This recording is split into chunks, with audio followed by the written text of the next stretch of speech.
So it's a mix of fruits with orange juice, serrano.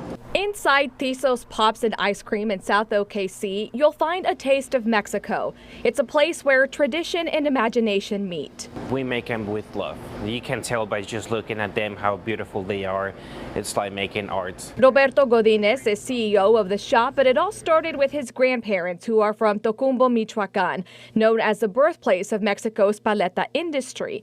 In the 70s, they moved to Aguascalientes. In 1973, they opened their first paleteria y neveria. Roberto's father grew up in the shop and learned the trade at a very young age. Opening his own paleteria was always a dream.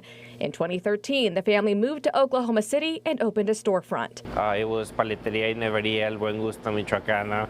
It was a very long name. Just like his dad, Roberto grew up watching him create recipes. And I would see him like making all these popsicles, all these flavors without having to look at something. In 2020, Roberto and his brother took over the business and rebranded to Thisos. They offer more than 80 flavors with a variety of dairy and vegan options made fresh daily. It has, yes, a slice of gansito in it. You'll find classics like cookies and cream and some more unique flavors like black beans and shrimp cocktail. This is a good one where you can see the shrimp.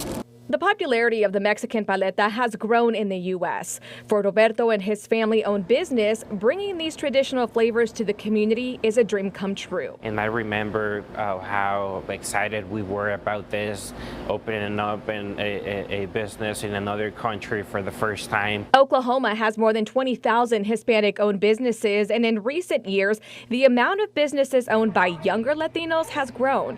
Our dairy-free snickerdoodle. And then we also have our churro cake, which is like everyone's favorite. The owner of Que Bella Bakery is 21 years old. She launched her business at 17, straight out of high school. It's really cool to see that other people believe in my business as well, and that they're willing to take a chance on me. Bella has always had a passion for baking and cooking, but at 14, she learned she was gluten intolerant and thought her dream was over. I mean, if I can't eat it, it doesn't really work. As someone who loves a challenge, she fed her love for baking by trying new recipes. Sometimes I would make recipes and I'd try one bite and just throw them straight in the trash. Through a lot of trial and error, she found a way to make sweets that are gluten and dairy-free that taste good. And it was like the first time I had someone tell me like, oh, I haven't had a pie since I was 5 years old, and this was amazing. It was just kind of like it clicked in my head. I'm like, okay, this is what I want to do. Running a business was new to Bella, but through a cohort with Stitch Crew, she had the opportunity to learn from mentors and other Hispanic business owners. It gave her the confidence she needed, and earlier this year, she opened a shop inside Sailor and the Dock. Here at the bakery, we do kind of like a single-serve options. Bella offers baked goods from cookies to wedding cakes, and as her business has grown, she now has her own commercial kitchen to assure no cross-contamination. It's my own separate area. It's safe from any gluten, and there's never been any gluten in it before. As a young business owner, Bella is grateful for her supportive family and mentors she's met along the way.